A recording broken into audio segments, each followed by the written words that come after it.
Chapitre 203, Amener des amis, 2. Aux grandes portes de l'Académie royale de Céron, une calèche extravagante et surdimensionnée tirée par 8 chevaux d'un blanc pur s'arrêta. Derrière la calèche, des chariots chargés de provisions étaient alignés les uns après les autres. Mais ce n'était pas tout. Le convoi entier était gardé par des dizaines de chevaliers à cheval et des centaines de soldats, formant une escorte parfaite. Naturellement, les gardiens de l'Académie furent plongés dans le chaos. Qui peut-il bien être? À en juger par cela, ce doit être quelqu'un de très haut rang. Craak. Alors que les gardiens restaient figés de tension, la porte de la calèche ornée s'ouvrit et Wendy en sortit.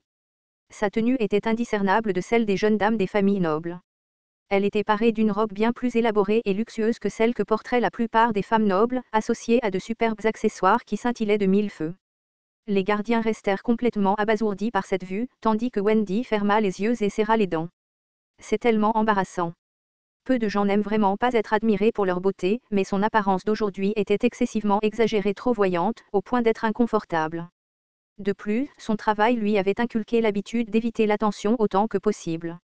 Être sous un tel examen la rendait irritable. Cependant, elle ne pouvait pas vraiment s'en sortir. La personne responsable de l'avoir forcée à porter cette tenue voyante n'était autre que Claude, qui insistait pour qu'elle ait l'air aussi riche que possible, sans exception. Réprimant son embarras, Wendy s'approcha des gardiens et parla.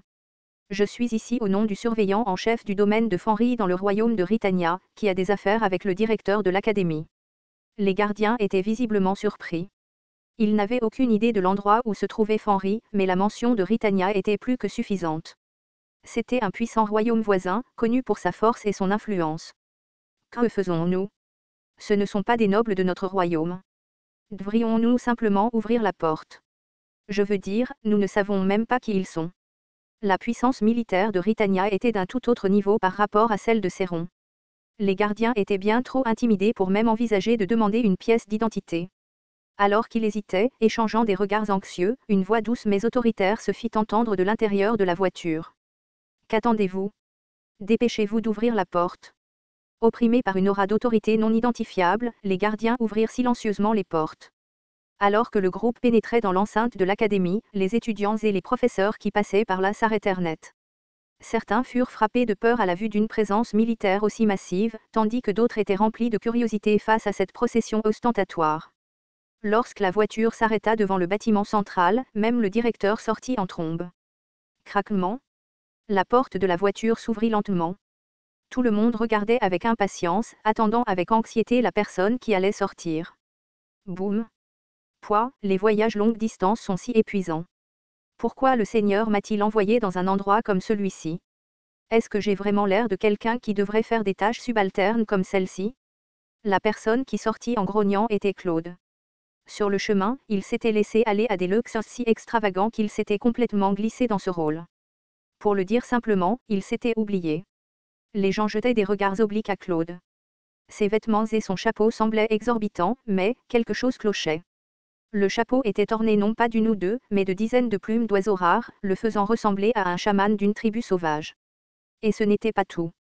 Chacun de ses 10 doigts était alourdi par d'épais anneaux en or et en pierres précieuses. Il était même douteux qu'il puisse lever correctement ses doigts. Autour de son cou, il portait 3 épais colliers en or qui pendaient lourdement jusqu'à son nombril. Cela semblait pesant, car son cou était voûté comme celui d'une tortue. De plus, ses vêtements étaient ornés d'innombrables accessoires, ce qui lui donnait l'impression qu'il avait du mal à marcher. Effectivement, Claude trébucha après avoir fait un seul pas. Wendy se déplaça rapidement pour le soutenir, claquant la langue d'exaspération. « Ag, pourquoi est-ce que je me sens si lourd? C'est ce qui arrive quand on accumule autant de bêtises. » Alors que Claude affichait l'air inimitable de quelqu'un qui n'avait jamais touché à la richesse auparavant, le directeur de l'académie s'approcha de lui en baissant la tête. Le directeur semblait trop intimidé pour établir un contact visuel, gardant son regard fermement fixé sur le sol. Il semblait qu'il ne reconnaissait pas qui était Claude. Mais cela le rendait d'autant plus hésitant à le regarder directement. Les nobles avec des goûts si particuliers avaient souvent quelque chose de bizarre en eux, ce qui était plus que suffisant pour se montrer prudent. « Comment puis-je vous aider » bégaya le directeur. Claude agita paresseusement la main en réponse. « Je viens d'arriver en calèche, rien de plus. » « Qui êtes-vous venu voir? » « Je suis venu voir le directeur. »« Est-il là? » ?»« Le directeur Denny, pour être précis. »« Je suis Denny, » répondit le directeur. « Oh ! Alors vous êtes le directeur. C'est moi, Claude. Waouh, vous avez bien vieilli. Denny leva brusquement la tête, étudiant attentivement le visage de Claude. C'était indubitable. Le visage correspondait parfaitement à ses souvenirs. Les yeux de Denny s'écarquillèrent et il s'exclama sous le choc. Claude? Es-tu vraiment Claude? Comment diable es-tu devenu si riche? L'étonnement ne se limitait pas à Denny. Les professeurs à proximité, qui avaient également entendu parler de l'endroit où se trouvait Claude par l'intermédiaire d'Anna, étaient tout aussi stupéfaits. La dernière fois qu'il en avait entendu parler, Claude avait complètement quitté le royaume pour s'installer dans un autre. Maintenant, il était là, apparaissant devant eux comme un homme ostentatoire, incroyablement riche. C'était plus que déconcertant. Claude, inconscient de leur choc, agita ses doigts lourdement ornés d'une manière exagérée et dit « Ah, pourquoi mes doigts sont-ils si lourds ? Quoi qu'il en soit, je suis venu vous poser quelques questions, directeur. Et j'ai aussi une faveur à vous demander. » « Oh oui, bien sûr. Discutons-en à l'intérieur. » La procession avait attiré trop d'attention. Même les étudiants s'étaient rassemblés, se pressant autour pour assister au spectacle. Ce n'était pas le bon endroit pour une conversation appropriée. Cependant, Claude ne bougea pas pour entrer immédiatement. Au lieu de cela, il reprit la parole. J'ai entendu dire que le royaume de Céron souffre également d'une grave sécheresse.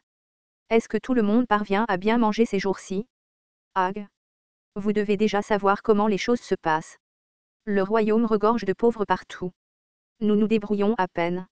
L'Académie royale a été créée pour former des roturiers talentueux en futurs dirigeants et, à ce titre, elle recevait généralement un financement important de la part de la famille royale et de la noblesse.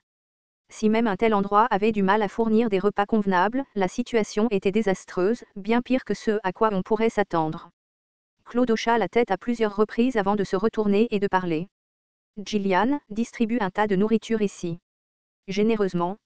Qu'attends-tu? Bouge-toi. Gillian, qui se tenait derrière lui, fit un mouvement des lèvres. Bien qu'il ait accepté cela comme il le fallait, le spectacle devenait de plus en plus insupportable. Même ainsi, le succès cette fois-ci aiderait sans aucun doute Guilain, il n'y avait donc pas de place pour l'erreur.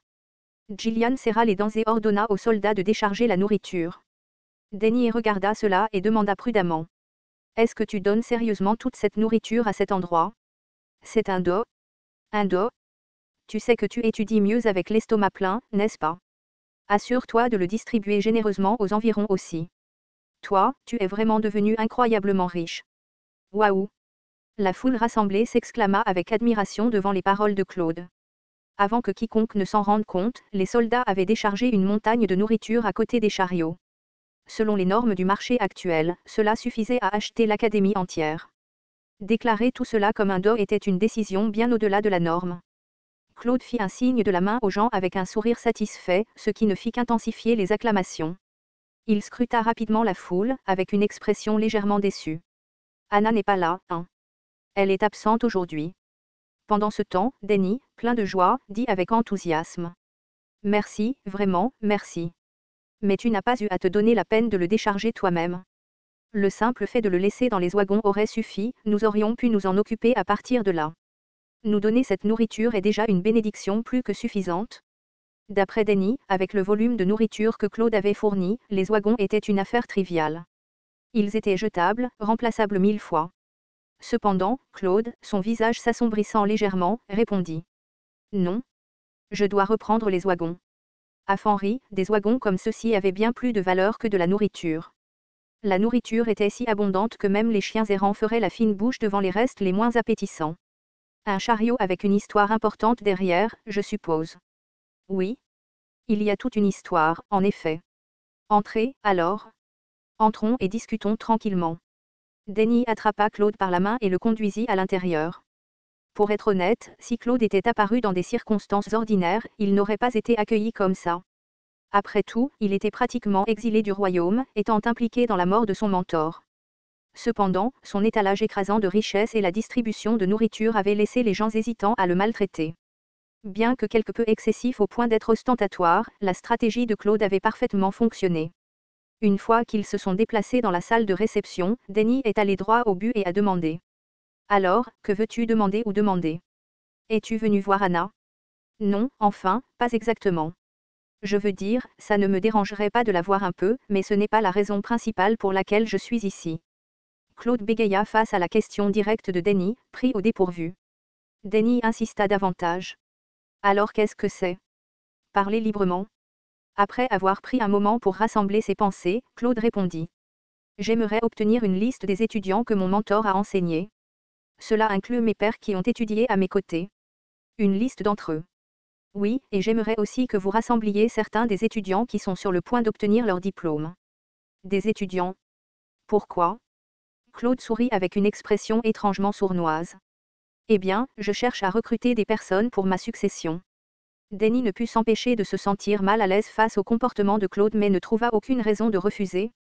Claude avait fait d'eux d'un montant étonnant, ne laissant à Denny aucune raison de rejeter sa demande. En fait, si une personnalité aussi prospère que Claude accueillait quelques étudiants, ce serait une bénédiction. En ces temps difficiles, les diplômés de l'académie n'avaient pas beaucoup d'opportunités. Les gens se débattaient au point de réduire leur personnel existant, donc embaucher du nouveau personnel était hors de question pour la plupart. Quelques jours plus tard, sur instruction de Denny, des banderoles et des affiches furent placardées partout dans l'académie. Recrutement de nouveaux administrateurs pour le domaine Fanry. Une séance d'information sur l'emploi aura lieu aujourd'hui. Tous les étudiants sur le point d'obtenir leur diplôme sont fortement encouragés à y assister. La vue des avis a provoqué le rassemblement de groupes d'étudiants et des murmures entre eux. Le royaume de Ritania. N'est-ce pas une nation puissante? Ils disent qu'ils recrutent pour un grand domaine. Ce nouveau riche d'il y a quelques jours est censé être le surveillant en chef là-bas. Allons voir ça? Marlon, l'un des étudiants bientôt diplômés, soupira en regardant les autres. Ag, dois-je y aller aussi? Trouver un emploi de nos jours est très difficile. La famine avait même conduit au licenciement des administrateurs en place. Certains domaines allaient jusqu'à licencier les serviteurs qui avaient juré fidélité.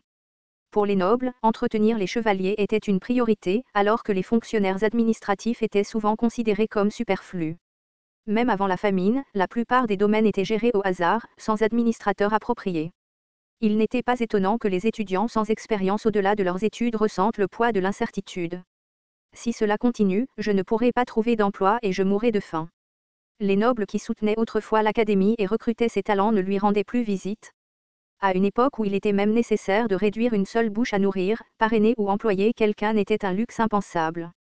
Dois-je simplement hériter du travail de mon père? Marlon avait la réputation d'être un enfant brillant dès son plus jeune âge. Avec de telles attentes, ses parents se consacraient entièrement à le soutenir. Cependant, la réalité était impitoyable. Parmi les étudiants rassemblés de tout le royaume, il y avait beaucoup trop d'individus exceptionnels. Peu importe à quel point il étudiait, Marlon ne parvenait pas à dépasser les rangs moyens ou inférieurs en termes de résultats scolaires. En pensant à ses parents, qui avaient souffert toute leur vie pour le soutenir, Marlon se sentait déprimé. Pourtant, je devrais au moins écouter ce qu'ils ont à dire. On ne sait jamais. Bien que la perspective d'un autre royaume ne l'attirait pas particulièrement, il n'était pas en mesure d'être exigeant. Dans des moments comme ceux-ci, même une seule offre d'emploi était quelque chose d'extraordinaire. Écrasé par le poids de la réalité, Marlon marchait péniblement.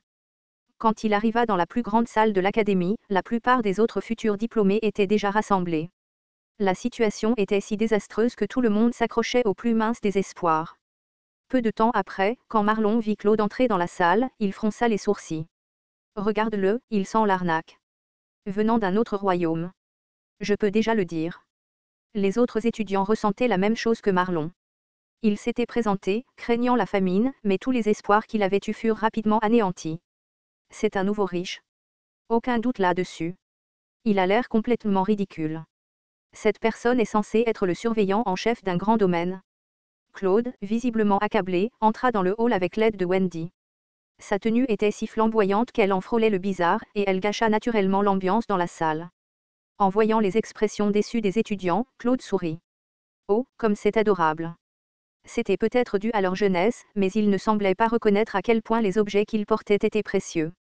La vie lui avait appris que lorsqu'on avait la chance de collectionner des choses chères, il fallait prendre tout ce qu'on pouvait. Après s'être raclé la gorge, Claude se présenta brièvement puis commença à présenter des informations sur le domaine de Fanry. Notre seigneur est le fils du margrave de la région du Nord et est son héritier. Il a unifié le comté de Digald et le comté de Cabaldi par le pouvoir militaire, supervisant un vaste territoire. Il est également soutenu par nul autre que le marquis de Braenford, l'une des figures les plus influentes du royaume. Il y a même des rumeurs sur une possible fiançaille avec la fille du marquis. Plus ils entendaient, plus les étudiants semblaient incrédules.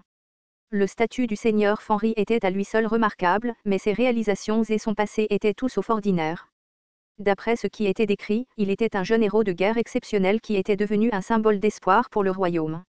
Le fait qu'il ait été favorisé par le marquis de Brentford et que des rumeurs d'une possible fiançailles avec sa fille existaient était particulièrement choquant. Après tout, le marquis de Brentford était une figure si influente que son nom était connu même dans les royaumes voisins. Cependant, ce qui se passa ensuite fut encore plus étonnant.